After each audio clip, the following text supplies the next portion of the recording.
Shane Jones, a New Zealand politician, has made a statement from which I can conclude that this man has done his homework and understands the status of the New Zealand islands circa 1840 in terms of international law. This politician also managed to either accidentally or deliberately pull off a decisive counterpunch to a disingenuous trick question. Jones of New Zealand first granted an interview to Maori dissident Moana Maniapoto. We'll look at that clip in a minute. Maniapoto likes to ask politicians a question that is a common favourite among Maori political dissidents. The Prime Minister said that Maori did cede sovereignty. Who's right? That question is, did Maori cede sovereignty? They continually try to make up arguments against the legitimacy of the New Zealand Crown's sovereign authority over the territory of the islands of New Zealand. It's a trick question, and here are the reasons why. There's never been a pan-Maori entity in New Zealand. Sovereignty means the supreme right to rule, so it is not a collective or cooperative authority. There has to be someone or an entity with some constitutional mechanism whereby decisions are made and are final and are binding. There was no such person or entity in the islands of New Zealand prior to 1840. So the question itself has an invalid presupposition that there was a pan-Maori entity known as Maori in 1840. Secondly, sovereignty is misinterpreted by Maori dissidents as being the right to rule over certain people. They argue that British colonial law was only supposed to apply to the white settlers and not natives as well. However, sovereignty is not the right to rule people, it's the right to rule territory. Domestic law is territorial, that's why we talk about territorial jurisdiction in terms of domestic law. It's easy to prove because if a person gets on a plane and flies to Australia, they're no longer subject to New Zealand law, instead they're subject to Australian law.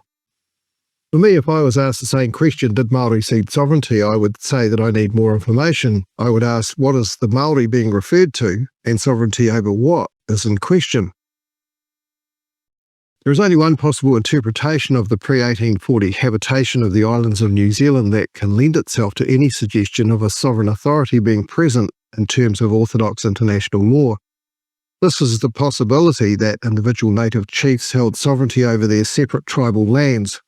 And given that over 500 chiefs signed the Treaty of Waitangi and another 150-odd didn't, this interpretation would mean there were some 650 microstates within the islands of New Zealand circa 1840.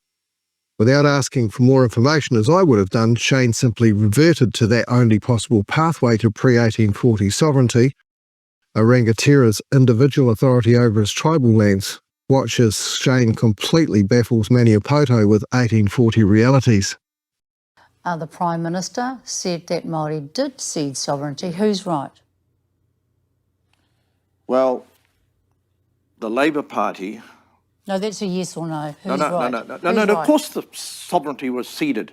What? Sovereignty was ceded with the concession that property rights and authority over our own property. See, this is where you and I disagree. The notion that every hapu believed that they were going to be a sovereign microstate is fanciful.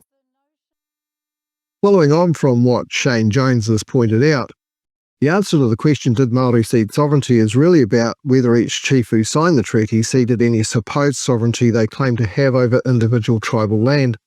That's a completely different proposition to firstly that a pan-Maori entity ceded sovereignty, and secondly that the sovereignty in question was the right to rule over all of the territory of the New Zealand islands and not just the part over which an individual rangatira exercised chiefly authority. If the question is, did a pan-Maori entity cede the right to rule over all of the islands of New Zealand in 1840, the answer is most certainly no. That's because no native body politic existed.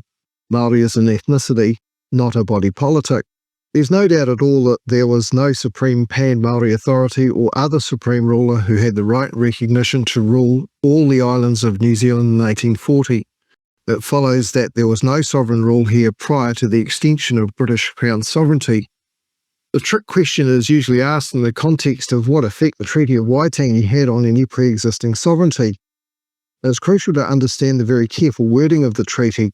The treaty invites the cession of any sovereign authority that the individual chiefs might be, and here's the key word from the treaty, supposed to have. And what this says to each chief signing is that if you or anyone else thinks that you wield some kind of sovereign authority, then you're ceding whatever you think that is to the British Crown. The treaty doesn't presuppose that a sovereign authority did actually exist and was actually being ceded.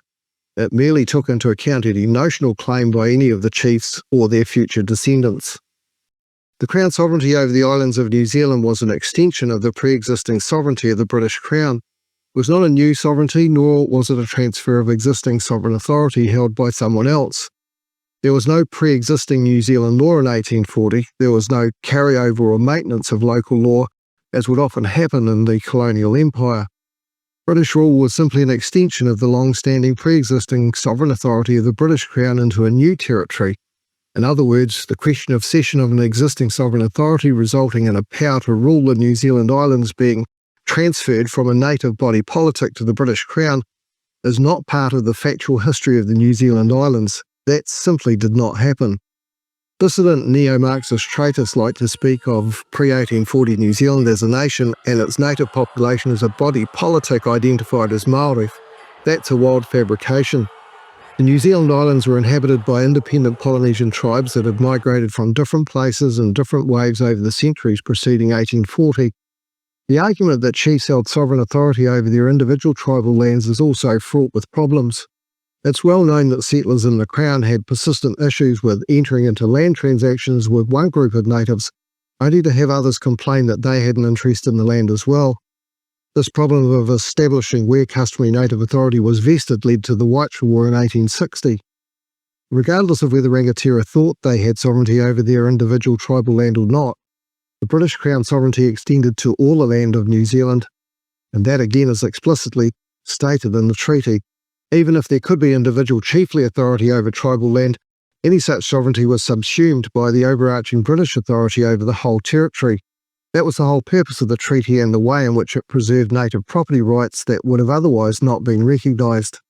The next time Royal Willie Waiatiti, Irish Debs, or some other Maori dissident tries to tell you that Maori didn't cede sovereignty, you can take my approach of asking which Maori and sovereignty over what. I think this causes the most pain to the clueless idiots who make that claim. Or you can jump straight to the entirely correct presuppositions made by Shane Jones and baffle the bullshit artists with facts. Either way, you've got it covered. What do you think? I reckon Shane Jones deserves at least a like in the comments, maybe even a vote in the next election, and I'm sure you'll appreciate your thoughts as much as I do. Thanks for watching, give us a like would you, and do click subscribe to be notified of new content as it drops. See you next time.